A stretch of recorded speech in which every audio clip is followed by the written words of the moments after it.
Hello guys, welcome back to screen space. ఏంటి images రావాల్సిన place లో వీడియో వచ్చేసింది అనుకుంటున్నారా? టైం లేదు భయ్య. ఇప్పుడు ఇమేజ్ డౌన్లోడ్ చేసి ఎడిట్ చేసి సెట్ చేసి అంత టైం లేదు. రీసెంట్ గా నెట్ఫ్లిక్స్ లోకి థ్రాష్ అని చెప్పేసి ఒక మూవీ అయితే వచ్చింది. హాలీవుడ్ మూవీ, తెలుగు డబ్బింగ్ కూడా అవైలబుల్ ఉంది. మూవీ రన్ టైం అయితే 1 hour 26 minutes అయితే ఉంటుంది. స్టోరీ ప్లాట్ విషయానికి వచ్చేస్తే సింపుల్ గా చెప్పాలంటే ఒక నేచురల్ డిసాస్టర్ అయితే జరుగుద్ది. అది ఒక తుఫాన్ లాంటిది ఏదో వస్తుంది అనమాట. అక్కడ ఉంటున్న ప్రజలు కూడా ఆ వాటర్‌లో అయితే ఇరుక్కుపోతారు. అదే టైంలో ఆ వాటర్‌లోకి షార్క్స్ అయితే రావడం జరుగుద్ది. దాని తర్వాత ఏం జరిగింది? అక్కడ ఉన్న వాళ్ళు ఎలా సర్వైవ్ అయ్యారన్నదే మూవీ స్టోరీ ప్లాట్. మరిక నాకెలా అనిపించిందిరా అంటే, మంచి టైమ్ పాస్ వాచ్ భయ్యా. ఇలాంటి మూవీస్ మనం చాలా చూస్తాం. నాకెలాంటి డిజాస్టర్ సర్వైవల్ థ్రిల్లర్స్ అంటే చాలా ఇష్టము. ఎన్ని వచ్చినా సరే గాని చూస్తాను టైమ్ పాస్ కోసం. సో, అందులో ఇదోటని చెప్తా. వీళ్ళు గనక ఆ క్లైమాక్స్‌ని ఇంకొక అరగంట స్ట్రెచ్ చేసి, కొంచెం మంచిగా ఎండింగ్ ఇచ్చుంటే సినిమా సూపర్ ఉందని చెప్దును. బట్ వీళ్ళు సెకండ్ పార్ట్‌కి ప్లాన్ చేసుకున్నారు. చాలా అబ్రప్ట్‌గా ఎండ్ చేస్తారన్నమాట. అంత ఎండింగ్ నాకు అంతగా వర్కౌట్ అవ్వలేదు.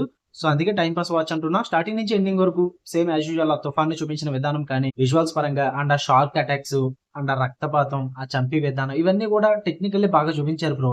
సో, అడ్రినలిన్ రష్ అయితే ఉంటుంది మూవీ చూస్తున్నంత సేపు కూడా. బట్ మరీ అంత థ్రిల్ ఇచ్చే మూమెంట్స్ ఏం లేవు.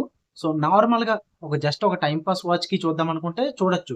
మరీ అంత వీక్ రైటింగ్ ఏం లేదు. రైటింగ్స్ పరంగాని బానే ఉంది. అండ్ మేకింగ్ వైస్ కూడా, స్క్రీన్ ప్లే వైస్ కూడా ప్రెజెంట్ మూవీస్‌కి తగ్గట్టుగానే మెయింటైన్ చేశారు. సో, వీటి పరంగా అయితే మూవీ నాకు బానే వర్కౌట్ అయింది. నెగెటివ్స్ ఏంటంటే యాజ్ యూజువల్ ప్రెడిక్టబుల్‌గా ఉంటుంది మూవీ అనేది. స్టార్టింగ్ నుంచి ఎండింగ్ వరకు కూడా మీకు ఏం జరుగుతుంది ఈజీగా అర్థమవుతది. ఎవరు చచ్చిపోతారు, ఎవరు బతుకుతారో కూడా మీకు ఈజీగా తెలిసిపోద్ది. సో, సేమ్ డిజాస్టర్ సర్వైవల్ థ్రిల్లర్స్‌లో ఒక టెంప్లేట్ ఫార్మ్‌లో ఉంటుంది కదా! ఆ టెంప్లేట్‌ని ఈ మూవీలో కూడా మెయింటైన్ చేస్తారు. సో, మీరు సరదాగా టైమ్ పాస్‌కి చూద్దాం అనుకుంటే తెలుగులో ఉంది కాబట్టి ట్రై చేయండి భయ్య. ఫ్యామిలీతో చూడొచ్చా అంటే చూసేయొచ్చు, ప్రాబ్లమ్ ఏం లేదు. ఫ్యామిలీతో చూడొచ్చు. అండ్ కాసేపులో మనం ఈ ఛానెల్‌లోనే లైవ్ ఉంటుంది. ఇన్‌కేస్ ఎవరైనా ఇంట్రెస్ట్ ఉంటే గనక ఆల్ నోటిఫికేషన్స్ ఆన్‌లో పెట్టుకోండి. 11:30కి ఉంటుంది లైవ్. ఓకే. ఖచ్చితంగా రండి భయ్య. హారిజాంటల్ లైవ్ స్ట్రీమ్ ఉంటుంది. మీకు నోటిఫికేషన్ కూడా రాకపోవచ్చేమో. సో, అందుకే ముందే ఇన్ఫార్మ్ చేస్తున్నా. ఓకే. వీడియో నచ్చితే లైక్ చేయండి, షేర్ చేయండి.